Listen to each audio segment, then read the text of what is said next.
So hey guys, this is Anurag and welcome to Geeks In. तो आज बात करने वाले हैं क्या टिकटॉक इंडिया में कमबैक करेगा। अपनी इंफॉर्मेशन टेक्नोलॉजी जो मिनिस्ट्री ऑफ इंफॉर्मेशन टेक्नोलॉजी उसका क्या कहना है टिकटॉक की प्राइवेसी को लेके। जो अभी ट्विटर में टिकटॉक की तरफ से अपडेट आया था उसका क्या कहना है कि हमने जो मीटिंग की इंफॉर्मेशन टेक्नोलॉजी के साथ, तो वो क्या कहती है, दोनों के बीच में क्या डील हुई। सही में बैन होने के बाद टिकटॉक चाइना को क्या फाइनेंशियल लॉसेस हुए हैं या फिर चाइना के डेवलपमेंट या ग्रोथ में कुछ डिफरेंस आएगा। तो इन सब सवालों का जवाब इस वीडियो में ढूंढने की कोशिश करेंगे। So let's begin. I just like the sound of it.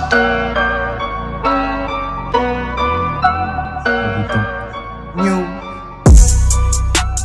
देखो, ये तो सबको पता होगा कि हमारे यहाँ 59 इंडिया में 59 ऐप बैन कर दिए गए हैं चाइना की कंट्री से, जो है चाइना की तरफ से डेवलप्ड किए हुए थे।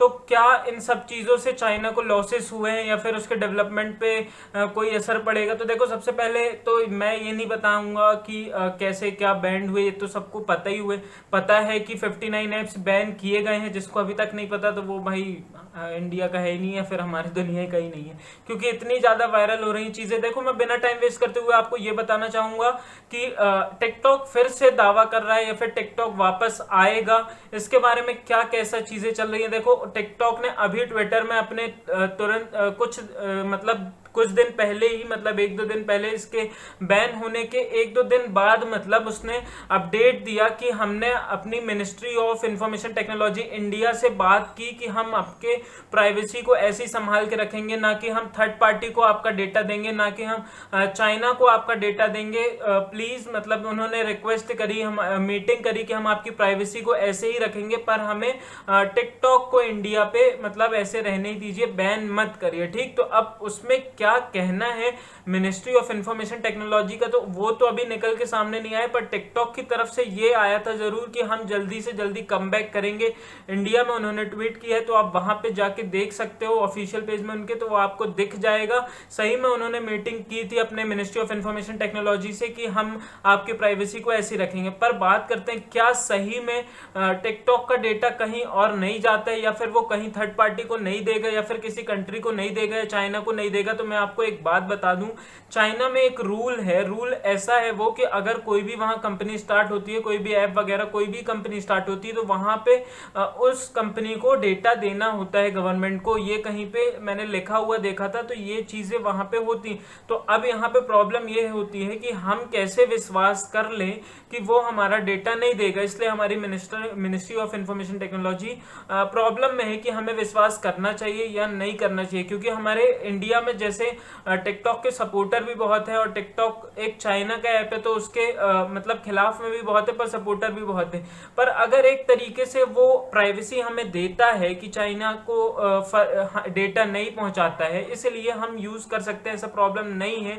पर बात यहां आती है कि फाइनेंशियल लॉसेस में, तो देखो, चाइना को आपके टिकटॉक या इन ऐप से अनइंस्टॉल करने से कोई लॉस नहीं होने वाला। कोई लॉस मतलब इतना भी नहीं, लेकिन उनको 100 में से 1-2% 0.0 कुछ परसेंट उसको लॉस होगा, तो उसको फाइनेंशियल लॉस नहीं होने वाला है, या कुछ दिन में वो फिर से रीगेन कर लेगा। बात यहाँ ये आती है कि ये जो अपनी बॉर्डर पे ये जो अभी चल रहा है, इतना वॉर वगैरह चल रहा है चाइना और इंडिया का, तो यहाँ पे यूजर का कोई डेटा ना दिया जाए जिससे वो एनालाइज करके हमको और कुछ हमसे गलत पहुंचा सके, इसीलिए ये ऐप बैन किए गए हैं। ऐसा कोई मतलब कंटेंट के लिए कारण ये ऐप बैन नहीं किए, बस इसलिए किए गए हैं कि ये डेटा देना। पर टिकटॉक की तरफ से बोला गया है कि हम आपकी प्राइवेसी बरकरार रखेंगे, और हम मतलब उन्होंने ट्वीट किया कि हम बात किए आपके इंफॉर्मेशन टेक्नोलॉजी से, और हम जल्दी से जल्दी कम बैक करेंगे। तो ये पूरा ये जो भी था, मेरे को डिटेल में जो भी मैंने अपने रिसर्च से पता किया कि ये चीज़ टिकटॉक वापस आने वाला है, क्योंकि वो पूरी कोशिश कर रहा है कि मैं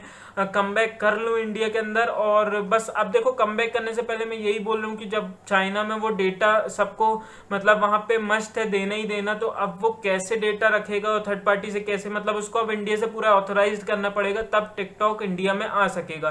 तो अभी के लिए तो मुश्किल है ये सब, पर उसने दावा किया है, तो मैं आपको ये चीजें बता रहा हूँ। हाँ, लेकिन अब हाँ, बहुत सारे क्वेश्चन आ रहे थे कि क्या पबजी का क्या कैसा है। देखो, पबजी देखो, सब जानते हैं कि साउथ कोरियन ने बनाया है, पर देखो मैं आपको एक चीज बता दूं, ये फैक्ट वाली है, बहुत लोगों को पता भी होगा।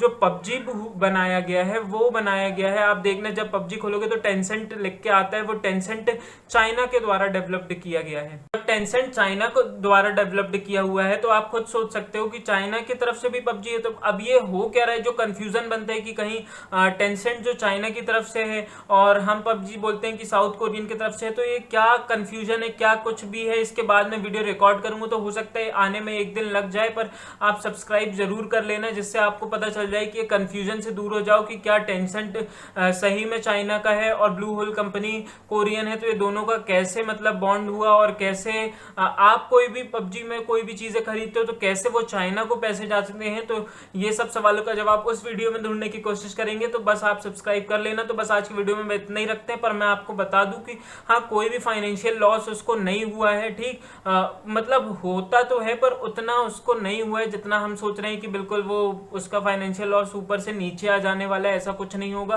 और टिकटॉक ने खुद ही बोला है कि हम आपके इंडिया से बात कर रहे हैं, मिनिस्ट्री ऑफ इंफॉर्मेशन टेक्नोलॉजी से, कि जल्दी से जल्दी वापस आए, और अपन तो खुद आईटी सेक्टर वाले हैं, इसलिए मैंने सोचा इस पे वीडियो बना के बता दिया जाए कि ऐसा ऐसा होने वाला है। तो हो सकता है कि टिकटॉक कम बैक करे। ऐप को बैन करने का कोई मेन मोटिव ये नहीं था कि उसकी फाइनेंशियल लॉस गिराई जाए या डेवलपमेंट गिराई जाए। मेन मोटिव यही था कि हमें वो जो डेटा हमसे लेके जाता है वो हमें एनालाइज करके जो चीजें आगे अपने आप को डेवलप करता है, तो वो चीजें वो वहां पे रुके और वो चीज वहां पे नहीं कर पाए। तो ये फाइनेंशियल और डेवलपमेंट के अलावा भी बहुत सारे फैक्ट्स हैं जो इसके कारण हमारे इंडिया को बैन करना पड़ा। तो ये बहुत अच्छा टाइम भी है कि इस समय बैन कर दिया गया। अगर आपके फोन पे ये ऐप है तो आप उसको अनइंस्टॉल कर दें, या फिर प्ले स्टोर में तो मिल नहीं रहे हैं तो आप उसको अनइंस्टॉल करने के बाद, जिससे हमारा डेटा चाइना को ना जाए, वो एनालाइज करके हमारे साथ आगे कुछ ना कर सके। तो अगर वीडियो हेल्पफुल लगी हो तो लाइक एंड सब्सक्राइब करके जरूर जाना, और आज की वीडियो बस यहीं खत्म करते हैं। Have a good day and good bye.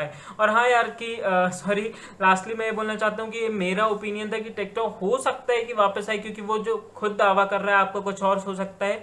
इसलिए जो भी आपका ओपिनियन हो आप कमेंट सेक्शन पे बता सकते हो। तो बस आज की वीडियो यहीं खत्म करते हैं। Have a good day and good bye.